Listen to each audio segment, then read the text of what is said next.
Mga ka-anglers, isa na namang adventure, travel fishing adventure na naman tayo kung saan, Pantabangan. Pero bago yan, shoutout kay Team Popoy ng Kalumpang Anglers, ayan. Kay Rene Quintana Privado, ayan, shoutout ng San Pablo Anglers, syempre. At shoutout sa mga anglers ng Norte, kay Tropang Biwas TV at kay Jason Alas Vlog, ayan.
Ito na ang pinakahihintay.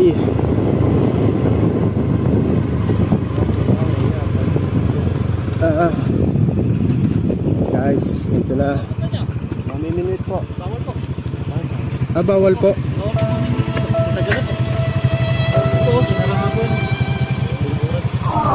Dito kami sa pulis. Dito kami saan daw pasiway? Mapukan ng pulis. Dito po kami Pantabangan Dam. Sila sa fishing order. Saan yung pasiway po? Bawal din po doon. Pero din po, pumapagod lang kayo. Di rin po kapapasukin ng gas. Sa Intang na lang po tayo. Saan po? Sa Intang. Sa may Highland. Gawin ng Highland Valley Resort.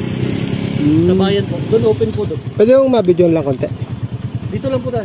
Sige pa, sige. Thank you, thank you. Bawal po tayo. Yan guys, bawal. Bawal na pala mamingit dito sa Pantabangan Dam. Sayang. So, ito yung dam ng Pantabangan. Ayan. Maliit din ang tubig. Wala tayong magagawa.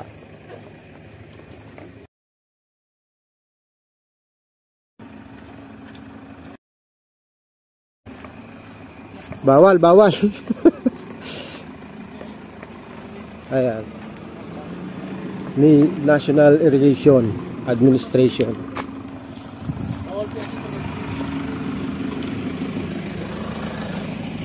Wala po. Ha? Bawal po dyan. Wala po talaga mapamingwitan dito. Bawal po talaga. Saan lang po? Doon po sir, sa sinasabi ko, sa Intang. Open po doon. Doon tayo. Intang River, Intang Lake. Tugdog po rin ng Pantabangan Dam yun. Kaduktong din po nito. Saan ang delivery ma?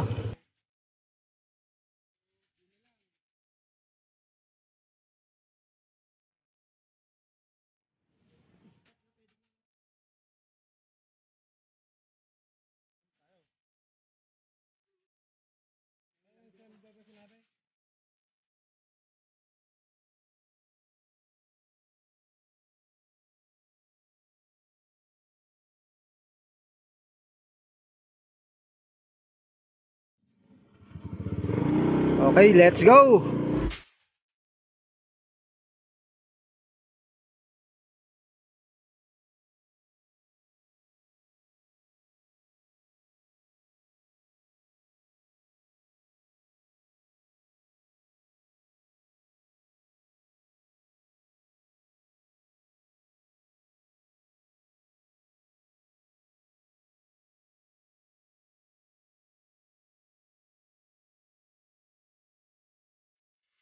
sir. Taga saan po? Sa Santo Domingo po. Pa-register lang po pwede sa inyo sa pagilid lang po. Okay po. Magkasama kayo? Opo. Sige, pa-register na kahit pwede po dyan, sir. Mga anglers, andito na tayo sa Pantabangan Dam. Ayan o. May hanging bridge, pwede kang pumunta dyan at mag picture taking. Ayan. So bali, ang fishing pala dito is may bayad 300 per head. So medyo mabigat sa bulsa at wala tayong budget. Sayang. Pero binibigyan naman ako ng bayo ko na pang bayad sa entrance para makapag fishing dito sa Pantabangan Dam. Pinag-iisipan ko, sayang naman 300 din naman yun. Pero ganda ng lugar, ganda ng views ng view ng Pantabangan. Lawak pala nito. Ayan na. Yung gustong pumunta dito, ganda oh. Meron ng hanging bridge, footbridge. Papunta doon. Tapos ito yung fishing spot. Pero may bayad 300. Masakit sa bulsa.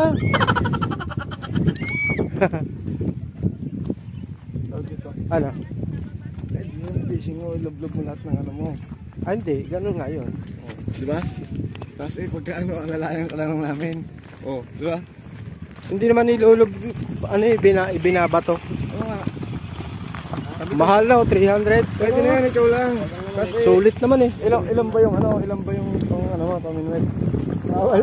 May nagpo-monitor dito. Siyempre, gamitin mo lahat. Oo. Yan natin itong mga to. Oh. Parang wala naman nagpipishing dito yung mga ano lang eh. Oh.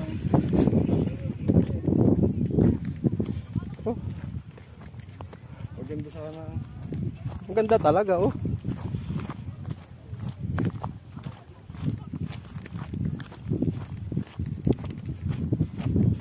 Shoutout kay Engineer Clarence Villanueva at kay Doc Emerson Ranes. So ikaw ang nag-set pero ako ang nauna. Sensya na Doc. Bali ang habol natin dito yung black bass na sinasabi ng mga congress natin na nagpo-post. So sana makahuli tayo kahit isang piraso. 300. Ayan. Ako lang muna magpipishing, mga kasama ko eh hindi pwede at yun o, baka ma-monitor. Kitanggalan. Ayun nila yung daan. Pagkagaling ko lang. Ang lalaki ng ayungin dito bo. Mas malaki nga na po doon. Doon sa may sapa. Ang lalaki oh. Ayungin ng Pantabangan. So bali ang ano pala dito, may mga black bass nasa gitna. Wala sa mga ganito. Hindi tayo makakahuli, kailangan umarkila ng bangka. Ang pag-asa ko na lang si Engineer Clarence at si Emerson Ranes pagpunta dito. Dati nag-tournament dito nung nakaraang buwan. Nag-champion yung hapon. No, wrong time. Talagang kailangan may bangka pala. Nasa gitna ang black bass. Kalimitan dito is mga ayungin at biya. Madamo. Titry mo, pinakuha na sa akin yung Arse, hindi naman pa. Ha? Sa kanya pala, may ari pala nun. Nakatain lang pala yun. Ano ba yun? Hindi daw po sa kanya, pero may nakapain daw po doon. Ayan. Doon kami pupunta. Sa dulo. Malaki na yung ating lalakbayin mga ka-anglers doon. Kasi doon daw may mahuli na Black bass. black bass. At ito po ang pain ko mga ka-agri. Oy, Hindi agri. mga ka-anglers. Anglers. Hipon. Pinuno mo naman. Pinuno mo naman Maghapon mo na, nagkatasin. Baka bumalik ka pa. Makukulit kayo. Nabubulabog yung huli ko. Laki ng biyak na lang ulit yun. Ang huli, nung umalis ng Tita Raymond. Makahuli ko 1 kilong gano'n, hindi dubuhin mo.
guys, wala tayong nahuli at ang siyab ng mga bass ay nasa gitna. So tama nga yung sabi nung mamimiwas kanina dun na kailangan magbangka. So okay lang at hindi naman tayo talo sa lugar. Ayan o, pamaya pupuntahan natin yung guys, ang ganda. So ito yung Pantabangan. Napakalawak pala nito, sobrang lawak. Kahit kompleto yung dala nating pamain, yung soft bait, nagpalit na tayo ng iba't ibang klaseng soft bait. Talagang hindi tayo kinagatan. Yung mga sumisiyab sa gitna, malalaki, ayaw kumagat. Kailangan talaga magbangka. At yun na nga mga ka-anglers, may nadaanan tayong taga rito. Tinanong natin kung magkano ang arkila ng bangka dito. So ang sabi niya, ang 3 tao is 500, tapos amin pa yung gasolina. Ay okay na, pwede na sa 500 maghapon.